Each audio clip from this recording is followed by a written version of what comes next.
Hey YouTube, how's it going? Kevin Clary here with a knife video. This may be the most modded knife on the market today. This is the Boker Kwaiken. It is a production version of Lucas Burnley's custom Kwaiken, and Boker has done a really good job with this. They've got a real hit on their hands, and the wide appeal is one of the things that's really neat about this. You know, consider the fact that both Jim Skeleton and Nut and Fancy have a video out about it, and that tells you just how popular this is and how far-ranging it is. It just crosses a lot of barriers. You know, I think you'd be hard-pressed to find any other knife that both of those guys have done a video about, because they're kind of opposite ends of the spectrum, right? So, very, very cool blade, very, very popular. I would love to know how many of these Boker has sold. I can imagine the numbers are astronomical.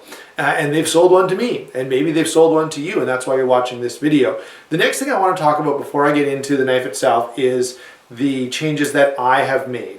Now, this is a super fun knife to mod, and I think that's one of the reasons that a lot of people buy it, just to make those changes and to customize the knife to their liking, and it is so cool to do that. So, I did a heat anodized the titanium to the nice blue color that you can see there. I also did the hardware, and it comes out in a bronze. The back spacer here, I did heat it, and the flats are very, very bright blue. However, it didn't come through on the side. So I think I'm going to take this out and redo that. I may actually see if I can do each of these flats in a different color to just add some variation. By the way, if you're going to take this apart, there's a couple little things to notice. One, this is a ball bearing pivot, and those ball bearings are not caged. So if you're not careful, you're going to have ball bearings all over the place. So just be aware of that going in.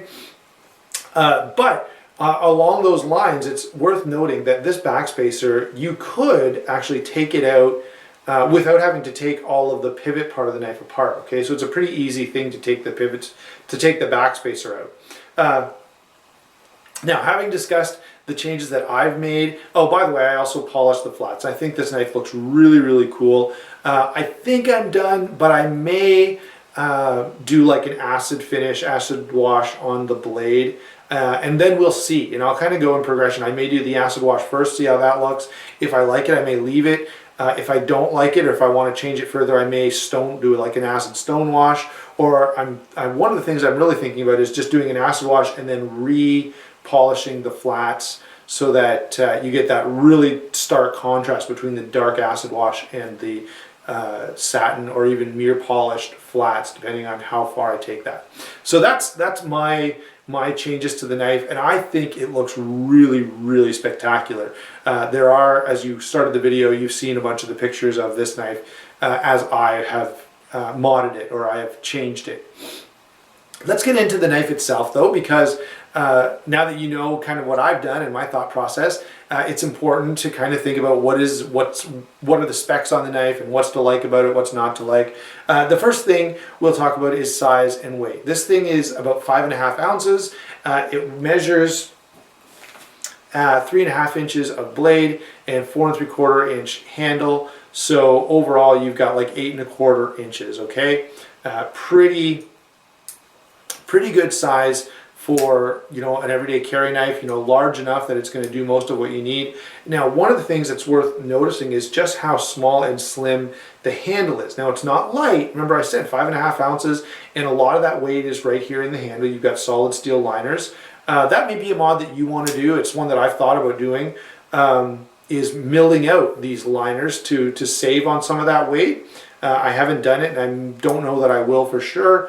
But that's something I've kind of thought about doing. But I think it could be easily done if you've got access to, you know, a drill press or a Dremel tool. So there you go, that's size and weight. And one of the things that, again, I want to point out is just how slim this is. So it carries very, very nicely in pocket. I have used it as sort of a gentleman's carry. I think that's really the calling of this knife. But certainly it could be an EDC knife. It would work well as a office carry, or any situation where you're thinking, hey, people may not be that crazy about, you know, me carrying my, you know, Manix 2XL or my zero tolerance 0560. I think this knife would suit a lot of those situations pretty well because it's fairly classy and fairly non-combat or non-tactical. Okay, a couple little quick size comparisons. Here is the Kershaw Cryo. I know it seems like I use this for comparisons a lot. It's just because it's in my desk, so it's always around. It's not that I just carry this everywhere I go all the time. It's just easily accessible. So there's the Cryo. You can see the size difference in there. Now, one other comparison I want to make, and that is to the CRKT Obaki, because this as well is based on Lucas Burnley's fixed blade Kwaiken. And again, really, really similar in sort of design philosophy, you can see. And again, very useful blade shape. Now, this blade is going to be just a little more useful, I would say, than this one because of the better edge geometry, okay? But both of these, you can see why they'd be pretty utilitarian blades. Both are just kind of a standard blade shape, but very cool. And that's how they compare in terms of size. Okay, so the Kwaiken is about 1/2 inch bigger than the Obaki. Now, let's move on to the blade. I do flip this thing obsessively. It is one of the better flippers that I own. One of those knives, and I know I say this sometimes, but this is one of those knives you will definitely find yourself just constantly flipping because it's so smooth. Now, I don't want to talk about the deployment quite yet. Let's do the blade first. You've got a standard blade shape with this really cool cutout here that really adds to the look. It is a hollow grind, and it actually has a very thin, it's a deep hollow grind, so it has a nice thin edge geometry, very, very acute point, okay? Now, even though it does have that acute point, you're going to be using it more as a utility type of cutting stuff.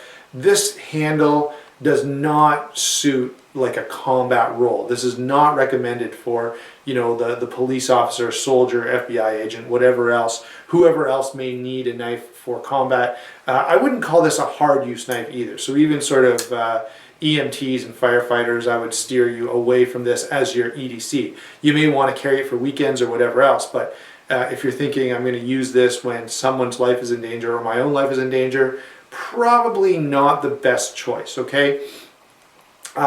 Even despite that very acute point and that very, very penetrating blade shape, okay? Outside of that, you know, you can see there's quite a bit of belly here. There's only, you know, a little bit of edge, so it works really, really well for lots of everyday carry tasks, lots of different scenarios. I found this knife very useful. It does cut well.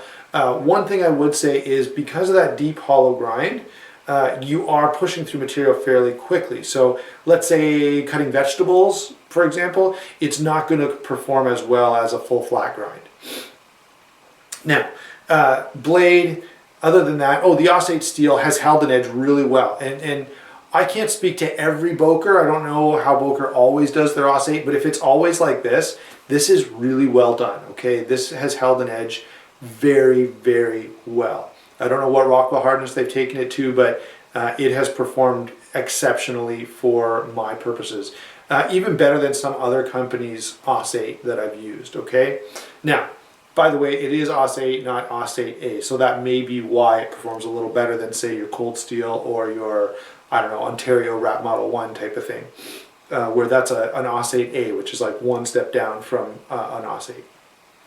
Now, we've covered the blade. Very useful, very, very good blade shape. Let's get to deployment. That's one of the cool things about this blade is deployment. First, notice that the flipper is kind of an odd shape and it doesn't look like, let's zoom in a little bit.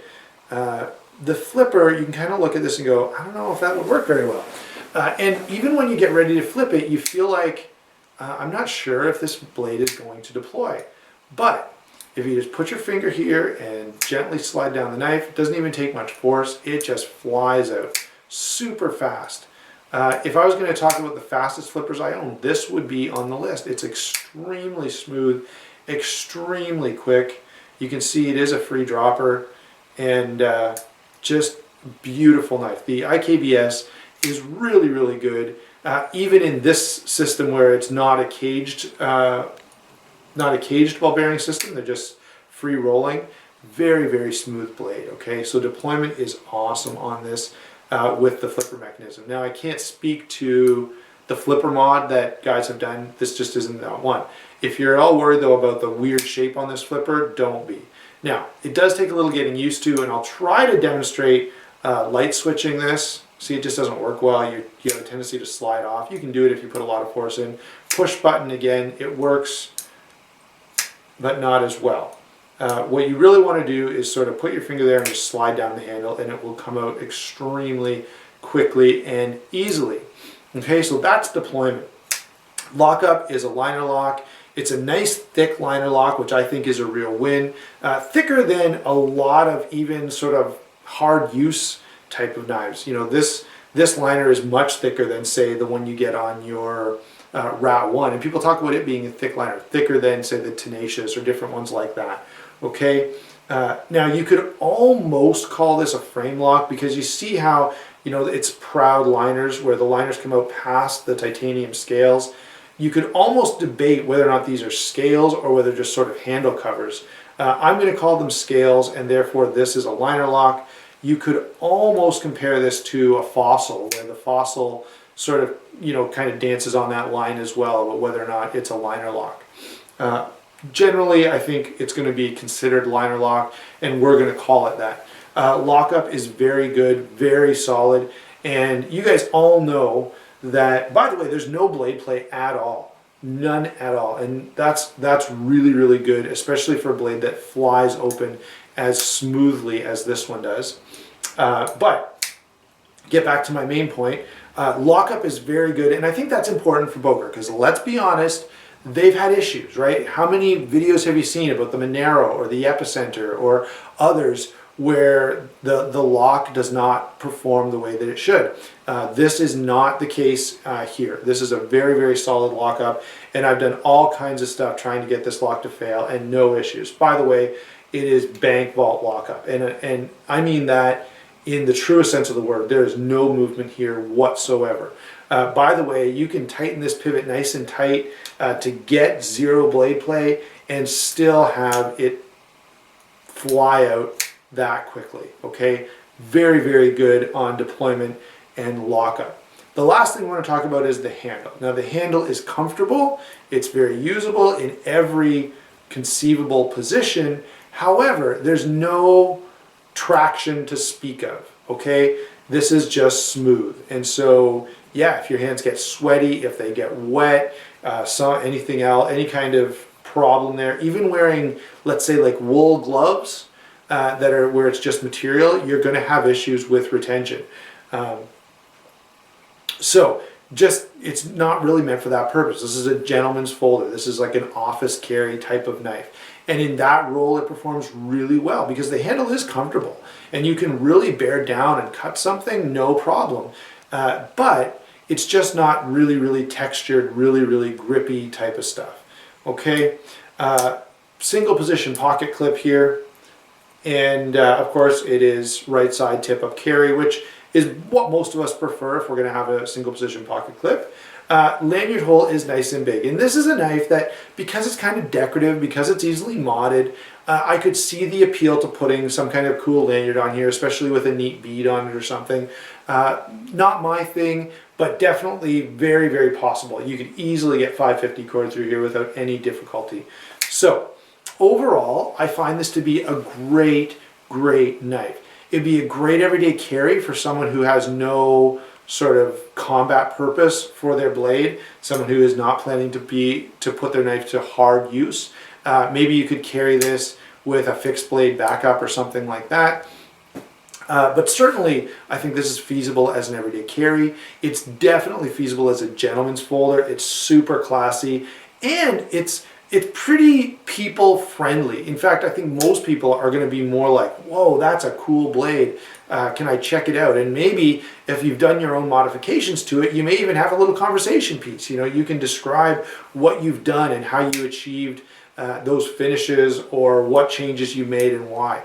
So overall, this is a great knife. Definitely one of my favorite classy folders. Super great flipper.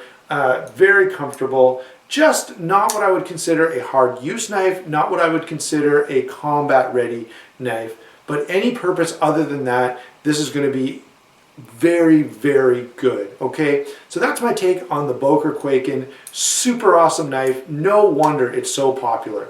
Talk to you later, YouTube.